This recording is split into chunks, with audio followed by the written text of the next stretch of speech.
there anything, as you look back at your first almost 2 years, that you regret, that you wish on you, that you could just take back and redo? Well, there would be certain things. I'm not sure I want to reveal all of them, but I would say tone. I would like to have a much softer tone. I feel to a certain extent I have no choice, but maybe I do, and maybe I could have been softer. Well, it was a moment of reflection from President Trump. We're back with our A-team. You hear them, Richard Fowler, Mark Thiessen, and Steve Hilton. Steve? Sorry, Steve. Mark, I go to you first. Yeah. Mark, you just saw the president sort of make an acknowledgement a lot of people maybe thought he wouldn't make. Yeah, but he's wrong because he does have a choice, or maybe he does, as he said. He does have a choice about the tone. And look, earlier in the show we were talking about all the economic progress and the statistics. The economy is booming.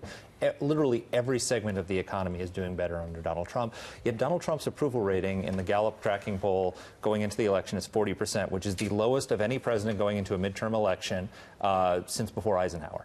So, you know, why is that? Why is his approval rating lagging? So everybody's doing so much better, yet his approval rating is lagging behind. Are you going to suggest that he distracts with his own? Well, what I'm going to suggest is that he hasn't made a decision to try and win over persuadable voters. That the real forgotten Americans today are the persuadable people in the middle. This election on both sides, this is a crime on both sides, has been all about throwing red meat to the base. Right?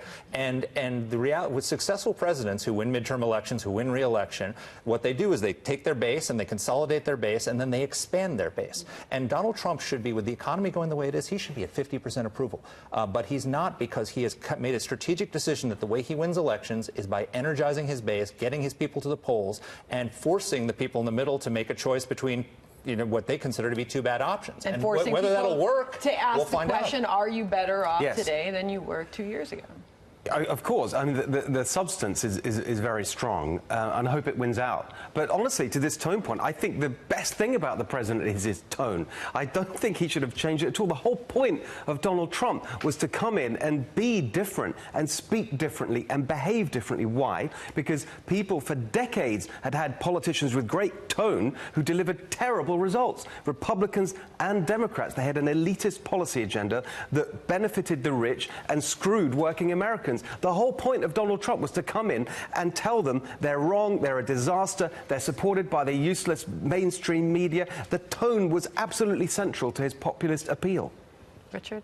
I guess. I agree with Mark on this one. I think the president's tone has been problematic. If he wanted to sell economic gains, if he wanted to expand the voter base, if he wanted to gain African-American voters, I think he had an opportunity to do all of these things when he was first elected. And then slowly but surely, he squandered those things away. In Charlottesville, he could have came out and said, Nazis are bad people, and African-Americans would have been like, we would have applauded him, and he would have gotten the voters. No, that's exactly right. Oh my gosh, you've got to be kidding me. No, I actually beg to differ. I think there are groups of voters that would have applauded him, and I think where we are right now is that on the day before the election, he gives an interview and he says, "Oh, I could work on my tone." That's a little too late, Mr. President. I think 2 years ago, America launched itself into a great democratic experiment. We're about to find out whether or not 51% of the country is still willing to go with the experiment. And in 2 years after that, we'll find yet again. But tomorrow, we're going to be talking about much different topics now, including this one, Nancy Pelosi. What is her future?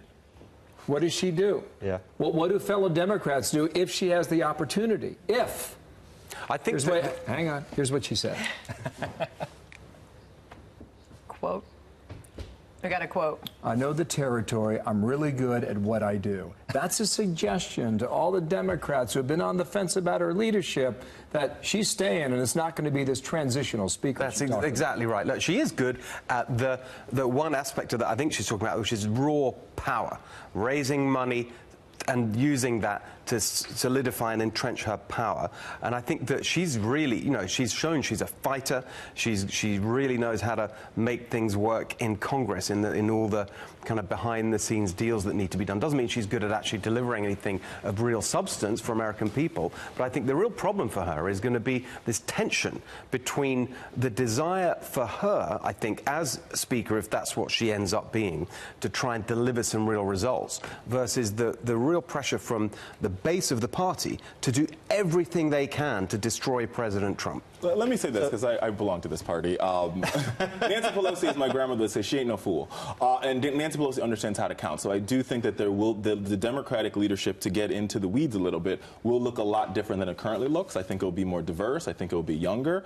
Will Nancy Pelosi be the head of it? Hey, we have to win the House first. Interesting. Yeah. There are 50 Democratic candidates running for office who have said they will under no circumstances vote for Nancy Pelosi as Speaker. Half of them are from the Democrats' red to blue list. They're the ones who are running in the GOP districts that they have to win in order to take back the House. And so if they do take back the House, there are a lot of people committed not to voting for Nancy Pelosi. By the way, we don't have time for this whole thing, but she said, I for a long time tried to have to create a path for other people to take over. She goes on to say they have to get out there and get a following. They have to show their legislative chops. There are any number of people who could do that. Onward we go. There's a lot. We got to roll. Richard, thank you. Mark, thanks. Thank you. Steve, great panel.